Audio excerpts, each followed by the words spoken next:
But I got into this race because I think that I have this feeling that Congress, I see nothing getting done. They seem to have been inundated with career politicians and attorneys that have created what I call a stagnant economy, and stagnant Congress, rather. And our founders intended for us to have a citizen legislature, not one full of professional politicians, and that's what we seem to have, so we need to get back away from that. I do have several issues that have driven me into this campaign. First of all, I believe that America needs to declare its energy independence from the foreign markets. I think we've established it. Now we need to declare it and move forward with that. Part of that is ending the federal moratorium on coal leases, or it's stabilizing our oil prices as well. I also believe that we need to secure our borders. We need to enforce our immigration laws and end the practice of sanctuary cities completely. I think the only sanctuary city that I would be in favor of would be one in the Middle East, where we could provide refuge or safe haven for the refugees from that part, rather than bringing them to America with the anticipation that they would accept our culture or that we should have to accept theirs.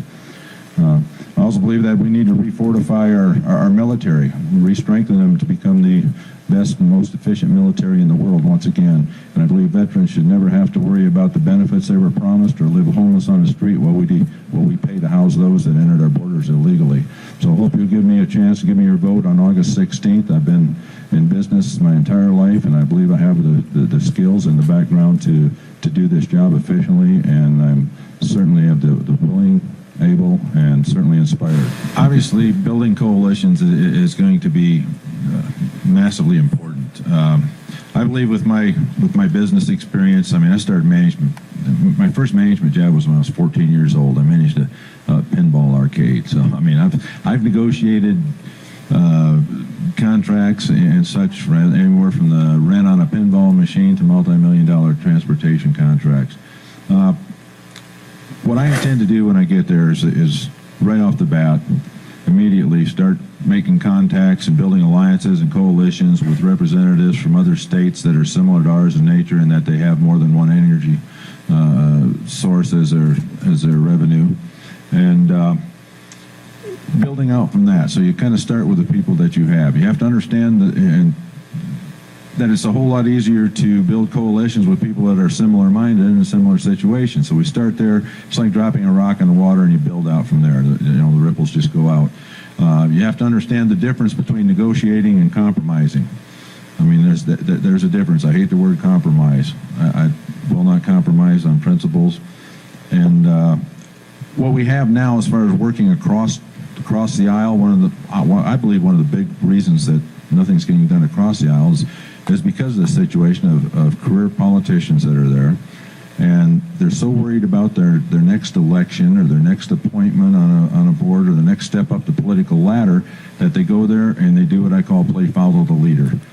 I promise you, I'm not going there to play follow the leader or be a career politician. I'm going there to do the best job that I possibly can, and that I'm inspired to do for the people in this state and for the state of Wyoming. Okay, Paul, the question was, and I'll be real quick with it, we witnessed a number of industries who felt like the state's natural resources had the potential of creating a solid business opportunities, providing jobs to our citizens and revenue to our state, be adversely impacted or be forced to abandon their projects because of lengthy EISs, environmental impact statements.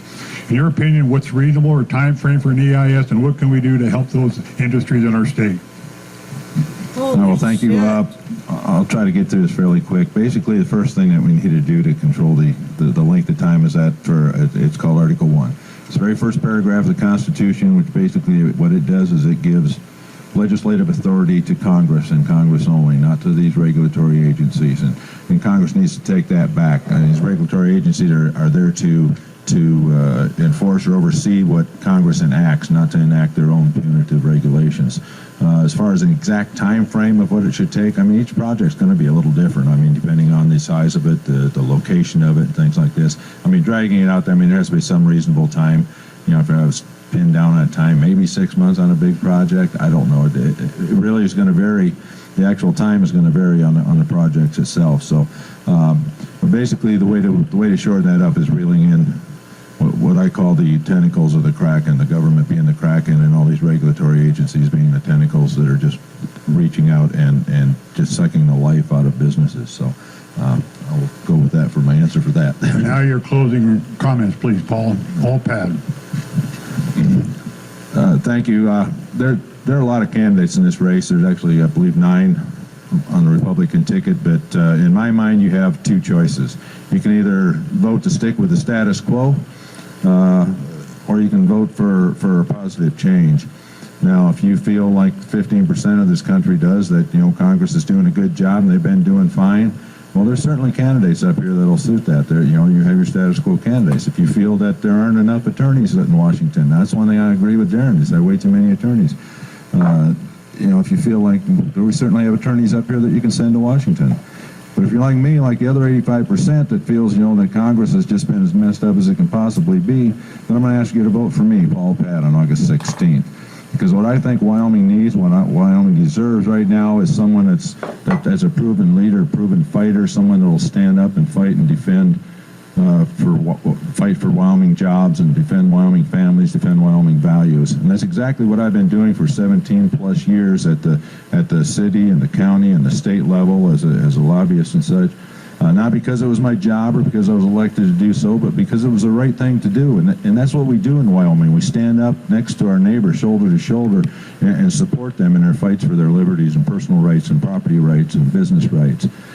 So ask yourself when you look around, how many of these people these other candidates have taken the initiative and had the will to stand up and go and support or oppose any sort of ideas or at the local levels? How many have been to a city council meeting, a town council, or a county commissioner meeting in the past 5 years or however many years they've been in the state?